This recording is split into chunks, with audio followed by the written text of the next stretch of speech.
ವಿಶ್ವ ಯೋಗ ದಿನದ ಪ್ರತಿಜ್ಞೆ. ನಾನು ಶಾಂತಿ, ಸಹಬಾಳ್ವೆ, ಸಂತೋಷ ಮತ್ತು ಪ್ರೀತಿಯಿಂದ ನನ್ನ ಆರೋಗ್ಯ ಮತ್ತು ಮಾನವತೆಯನ್ನು ಕಾಪಾಡುತ್ತೇನೆ. ನನ್ನ ಪ್ರತಿ ಕೆಲಸ ಕಾರ್ಯಗಳ ಮೂಲಕ ಪ್ರೀತಿ, ಶಾಂತಿ ವಾತಾವರಣವನ್ನು ನಿರ್ಮಿಸಿ ವಿಶ್ವ ಶಾಂತಿ ನಿರ್ಮಾಣಕ್ಕೆ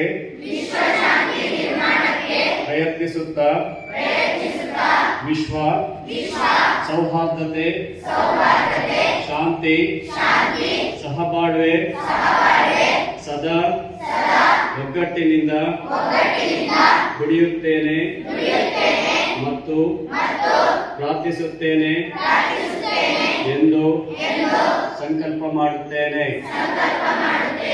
ಜೈ Sairam. Ancient sacred text called Rig Veda. The practice of yoga is based on the philosophy of Hinduism and aims to bring the mind, body and spirit into balance. The founder of yoga is said to be Lord Shiva. ಹೌದು, ಯೋಗದ ಸ್ಥಾಪಕ ಆದಿಯೋಗಿ ಭಗವಾನ್ ಶಿವ ಎಂದು ಹೇಳಲಾಗುತ್ತದೆ. ಯೋಗದ ಅಭ್ಯಾಸವು ಹಿಂದೂ ಧರ್ಮದ ತತ್ವಶಾಸ್ತ್ರವನ್ನು ಆಧರಿಸಿದೆ ಮತ್ತು ಇದು ಮನಸ್ಸು, ದೇಹವನ್ನು ಸಮತೋಲನಕ್ಕೆ ತರುವ ಗುರಿಯನ್ನು ಹೊಂದಿದೆ. ಯೋಗದ ಇತಿಹಾಸವನ್ನು 4 ಕಾಲಗಳಾಗಿ ವಿಂಗಡಿಸಲಾಗಿದೆ: ವೇದಗಳ ಕಾಲ, ಶಾಸ್ತ್ರೀಯ ಕಾಲ, ಶಾಸ್ತ್ರೀಯ ಕಾಲದ ನಂತರ ಆಧುನಿಕ ಕಾಲ. ಹಸ್ತಪಾದಾಸನ.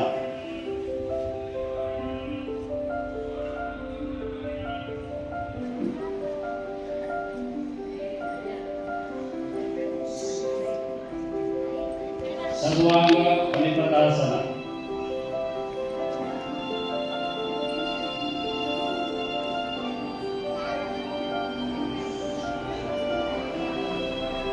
ಭುಜಂಗಾಸನ.